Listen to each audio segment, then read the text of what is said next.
Mardi 7 mars 2023, l'édition du 13h, mesdames et messieurs, bienvenue au sommaire. La Société béninoise d'énergie électrique annonce des perturbations dans la fourniture de l'énergie électrique ce mardi 7 mars 2023 dans plusieurs localités d'Abomey-Calavi et de Ouidah. C'est à travers un communiqué rendu public.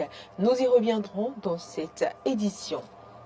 Le Bénin célèbre ce mercredi, l'édition 2023 de la Journée internationale de la femme. Que pensent les hommes de cette célébration? Vous suivrez leurs avis dans cette édition. Et puis la Banque mondiale condamne la Tunisie dans un communiqué. L'institution annonce suspendre ses travaux avec Tunis après les actes de violence à caractère raciste. Ainsi se dresse le sommaire, mesdames et messieurs, le développement dans quelques instants.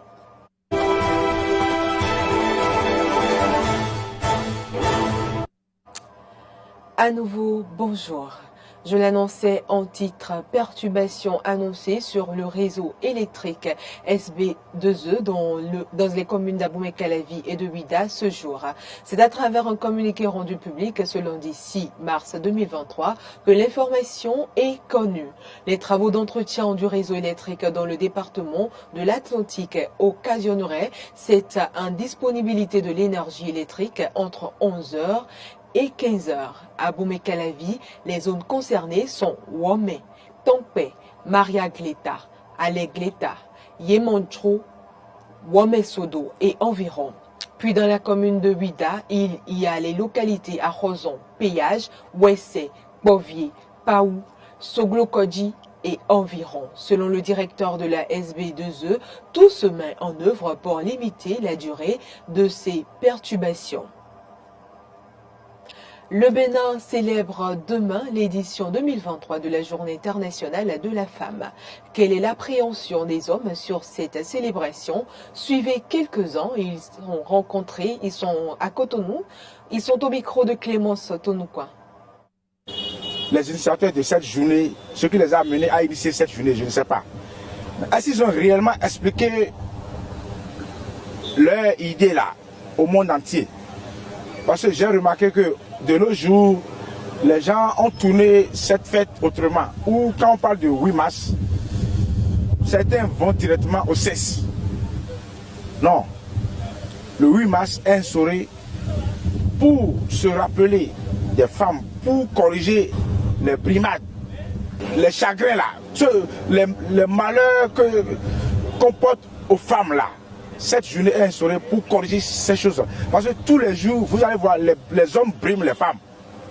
Moi-même, je suis dedans. Sinon, la journée a été instaurée quand même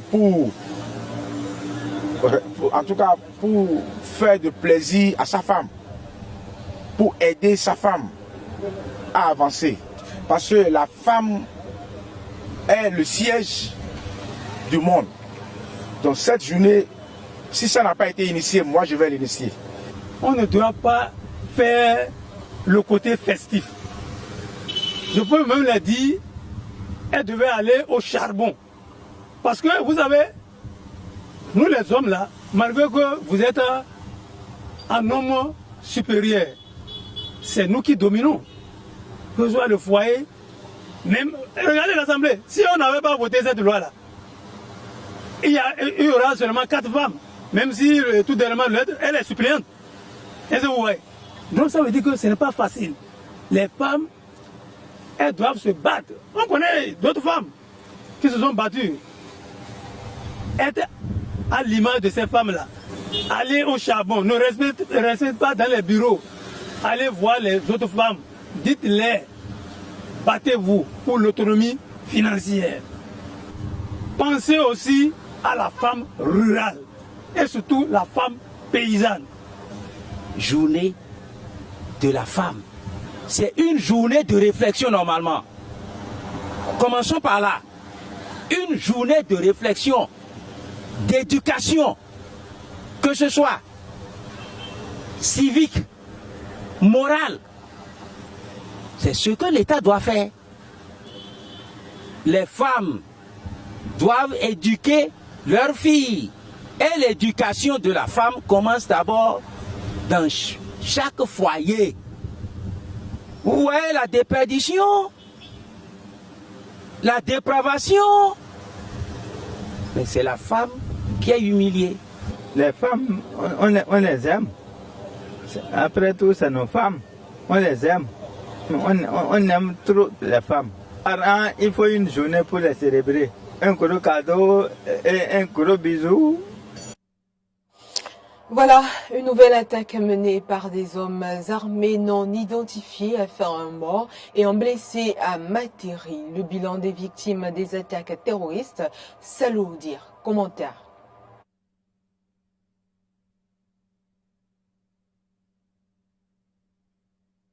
Nous y reviendrons dans nos prochaines éditions.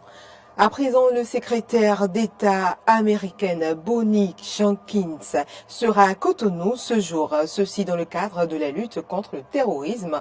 Les détails avec Arthur Ouando. La sous-secrétaire d'État chargée de la maîtrise des armements et de la sécurité internationale, l'ambassadrice Bonnie Jenkins, effectue depuis hier une tournée africaine. Cette dernière la conduira en Algérie et au Bénin, où elle parlera de la sécurité, de la non-prolifération et de la maîtrise des armements. Elle rencontrera de hauts responsables gouvernementaux et militaires pour discuter de l'expansion, de l'aide à la professionnalisation et au renforcement des capacités des forces militaires et de sécurité du Bénin, dans le but de promouvoir la sécurité et la stabilité nationale et régionale, précise le même communiqué. Elle recevra également un compte-rendu sur le soutien des États-Unis à la protection des stocks d'armes conventionnelles et présentera l'engagement pris conjointement par les États-Unis et le Bénin afin d'accroître le rôle des femmes dans tous les aspects de la consolidation de la paix par le biais des initiatives internationales en faveur des femmes, de la paix et de la sécurité. Avant le Bénin, la sous-secrétaire d'État s'est rendue en Algérie le 5 mars où elle a rencontré les responsables gouvernementaux pour discuter des questions d'intérêt mutuel, notamment des initiatives visant à approfondir la coopération bilatérale en matière de sécurité afin de relever les défis communs en matière de sécurité régionale. Je l'ai annoncé, une nouvelle attaque menée par des hommes armés non identifiés a fait un mort et un blessé à Materi. Le bilan des victimes des attaques terroristes s'alourdit. Commentaire. Dans la nuit du dimanche 5 au lundi 6 mars 2023, des individus armés non identifiés ont semé la terreur dans le village Noiri à Materi. Selon nos sources, les intéressés se sont introduits dans une maison pour s'attaquer à un jeune homme. Celui-ci a résisté aux assauts des envahisseurs malgré ses blessures. Informés de la situation, les forces de défense et de sécurité présentes dans la zone sont intervenues. Dans leur bataille avec les militaires, les assaillants ont tiré sur leur civil en fuyant. Le civil n'a pas pu s'en sortir, il a été atteint mortellement. Et cela fait déjà plusieurs dizaines de civils et corps armés victimes de ces attaques terroristes, notamment enregistrées dans le nord du pays. Le gouvernement du Bénin est aussi dans le souci de faire disparaître ces personnes malveillantes qui sèment la crainte et la terreur dans le cœur des populations. Au port autonome de Cotonou, il y a eu mardi 28 février dernier une cessation de travail. Les dockers dénoncent un non-paiement de leur salaire dans la quête de trouver une approche de solution à cette situation. La rédaction d'Eden TV s'est rapprochée de Blaise Rodonou, pointeur occasionnel à l'Est Sobemap. Dans ses propos, Blaise Rodonou et les siens appellent le président Patrice Talon au secours. On les écoute. Étant donné que le système BU qui a été mis en place, d'abord, rappelons, qui a été accepté par les dockers à l'unanimité, a commencé par flotter juste un peu parce qu'il y a eu un retard de paiement de l'aide due.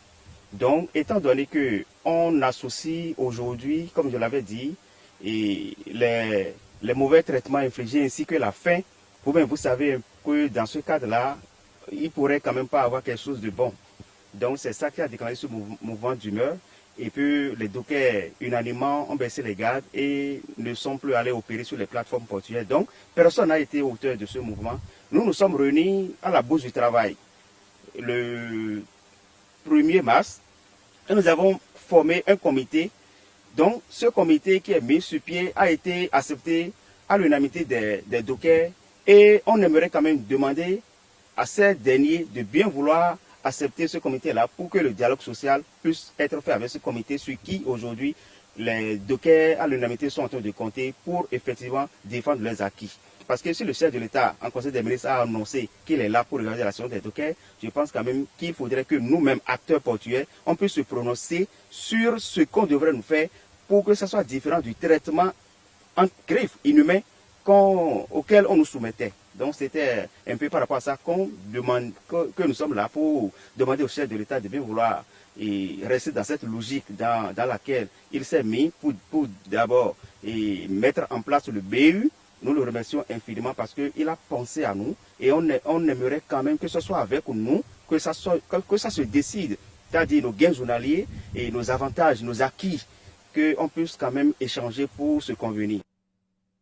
Une note sportive à présent dans ce journal. Gernot Rohr, le technicien franco-allemand, ancien entraîneur du Gabon, du Nigeria, du Burkina Faso et du Niger, succède à Michel Dussuyer à la tête de l'équipe nationale béninoise.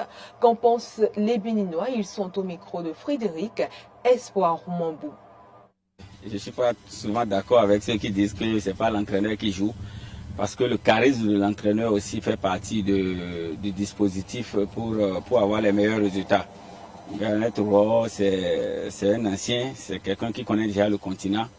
Et il a traîné sa bosse, surtout dans la sous-région, parce que je lis qu'il a fait le Burkina, il a fait le Niger. C'est des pays limitrophes, donc il connaît en réalité déjà le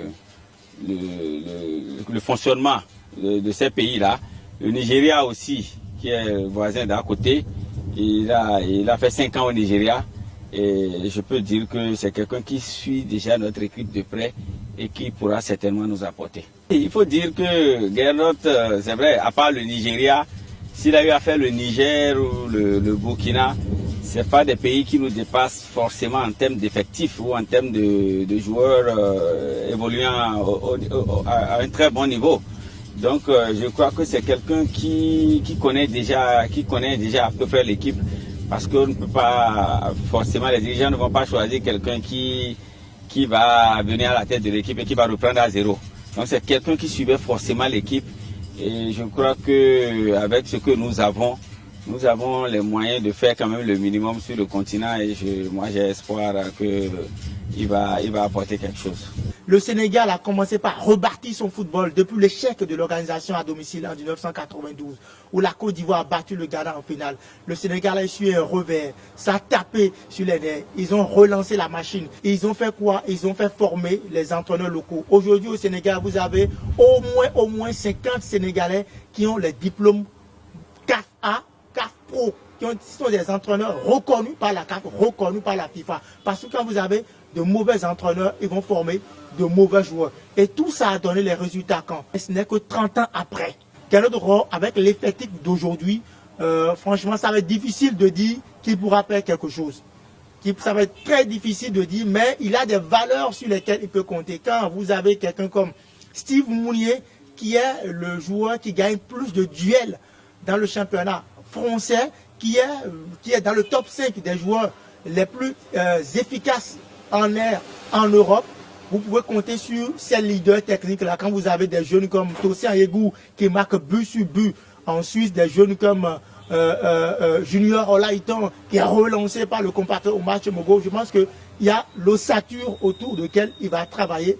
Maintenant, si ça ne marche pas, permettons-lui de continuer, parce que si on ne forme pas, il ne va pas inventer des joueurs. Les dirigeants doivent savoir définir les objectifs et les missions à l'homme. Parce que nous sommes dans une spirale un peu compliquée maintenant pour les aventures qui arrivent pour le Bénin. Les éliminatoires, on a perdu les 2 premières sorties, c'est compliqué. Et moi, je souhaiterais qu'on ne signe pas un entraîneur pour lui donner comme mission de qualifier le Bénin pour la prochaine CAN. Sinon, ce serait lui mettre la corde au cou, ça va être compliqué et on va nous retrouver dans un éternel recommencement. Parce qu'il ne va pas atteindre son objectif, on va le renvoyer et on va recommencer encore à chercher un autre patron pour la sélection. Ça va être très compliqué. Donc, que la mission soit de trouver un entraîneur qui viendra construire le football béninois. Que la mission soit de trouver un technicien qui va venir mettre une équipe en place, une équipe avec de très bonnes bases. Nous savons de quoi nous avons besoin, nous savons de quoi nous souffrons, nous connaissons nos problèmes, donc pas la peine de recruter un entraîneur pour lui dire bon, il va venir qualifier le Bénin pour la Coupe du Monde, pour la Coupe d'Afrique et tout ça, non. Qu'on signe un entraîneur, d'accord, mais pour lui donner comme mission la construction du football béninois. L'information de nos frontières à présent, la Banque mondiale va suspendre jusqu'à nouvel ordre son cadre de partenariat avec la Tunisie qui sert de base de suivi par le conseil d'administration de l'institution afin d'évaluer et d'accompagner le pays dans ses programmes d'aide. Commentaire. Suite aux propos du président tunisien Kais Saied le mardi 21 février favorisant le racisme et les différentes sortes de violences envers la communauté subsaharienne, la Banque mondiale va interrompre jusqu'à nouvel ordre son cadre de partenariat avec la Tunisie qui sert de base de suivi par le conseil d'administration de l'institution afin d'étudier et d'accompagner le pays dans ses programmes d'aide. Dans un courrier adressé à ses équipes, le président de la Banque mondiale David Malpass explique que l'institution n'était pas en mesure de poursuivre ses missions sur place compte tenu de la situation. Alors que la sécurité et l'inclusion des migrants et minorités font partie des valeurs centrales d'inclusion, de respect et d'antiterrorisme de la Banque mondiale. Plus clairement, l'institution ne veut plus lancer de nouveaux programmes de soutien avec le pays tant que son conseil d'administration ne s'est pas réuni et elle a décidé de remettre à plus tard cette réunion avec la Tunisie. L'institution prévient cependant d'un possible ralentissement de ses actions sur place à cause de la mise en place de mesures de sécurité, en particulier auprès de ces personnels originaires d'Afrique subsaharienne et de leurs familles. Un commentaire de Grâce à Valibé. C'est tout pour cette édition, mesdames et messieurs. Merci de nous avoir suivis.